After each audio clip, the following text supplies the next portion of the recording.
Our next guest was a speechwriter for Richard Nixon. He's the author of A Republic, Not an Empire, is Pat Buchanan. And what we've got now is a lot of neocons who want to reignite the Cold War.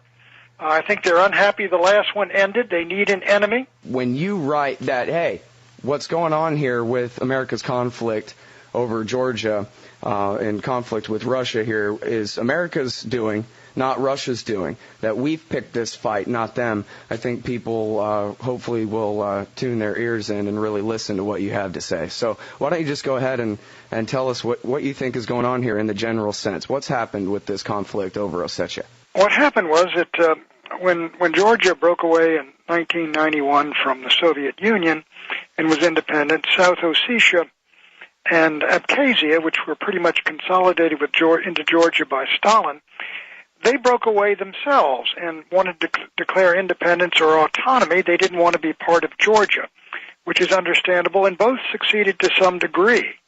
And they've been autonomous largely for the last 18, 17 years. And what happened with Saakashvili, the head of Georgia, was he waited for the Olympics to open, and he made a blitzkrieg move on South Ossetia. He shelled the city, which he claims is his own. He killed Russian peacekeepers. He killed civilians, and he drove tens of thousands north into Russia. The South Ossetians see themselves more as kinsmen of the North Ossetians, who are inside Russia. So that was an act of aggression on his part, or an act to solve a question inside his own country by military force, in which he killed a lot of people who thought of themselves as Russians. So Putin took the opportunity to go in and smash his army in 48 hours, to throw it out, to throw the Georgian army out of Abkhazia completely as well, and to move into Georgia, destroy their military supplies in Gori, and to occupy Gori temporarily, in my view. And in this sense, I think Russians are acting in their own national interests. And I think they are justified in the attack they made in response to the Georgian attack. And the idea that this is some brutal act of Russian aggression to occupy Tbilisi because they're democratic and free and Russia is not, it seems to me is preposterous. But if you go back in the larger case, Scott, and look at what happened at the end of the Cold War, the Soviet Empire dissolved itself. It removed all its bases in Cuba. It pulled the Red Army back from Eastern Europe all the way back to the Urals. It let all of Eastern Europe go free. The Soviet Union dissolved itself into 15 nations peacefully. The Ukraine, the Baltic republics, Georgia, they became free and independent.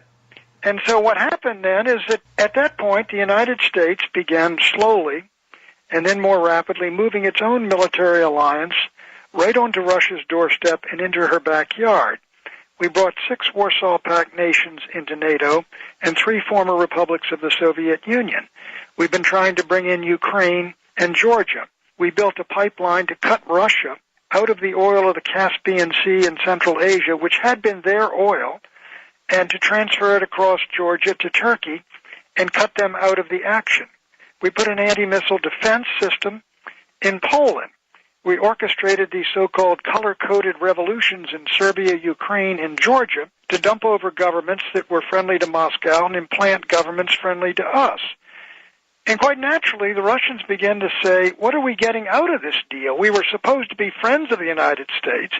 They're treating us like an enemy, a recidivist enemy, and they're building up all these alliances all around our country. And so I think they reacted. And they reacted, of course, to the looting of their country in the 1990s by these oligarchs. And so Putin, a nationalist and a patriot and a hardliner, former KGB, comes to power and says, I'm going to restore the dignity of Russia, and they're not going to push us around anymore. And that's exactly the way the Americans would have reacted. Now, when you mentioned the looting in the 1990s, you write in the article that American carpetbaggers colluded with Muscovite scalawags to loot the Russian nation in the 1990s and the Yeltsin years. Can you explain what you mean by that? Sure. All the Russian national assets, their oil assets and their electric grid and power companies, all these things were so-called privatized. And there are a lot of Americans over there working hand in hand with the so-called oligarchs like Berezovsky and this Khodorkovsky fellow who's now in prison, and a number of others, and they all wound up with an awful lot of the entire wealth of Russia in their hands. And these guys were not well-known oil drillers. They just were manipulators, and they are people that know how to work money and work with their Western friends, and they wound up with an enormous amount of Russian wealth. And Putin came in and dispossessed it of it and scattered them out of the country and took it back the same way a Theodore Roosevelt would have done.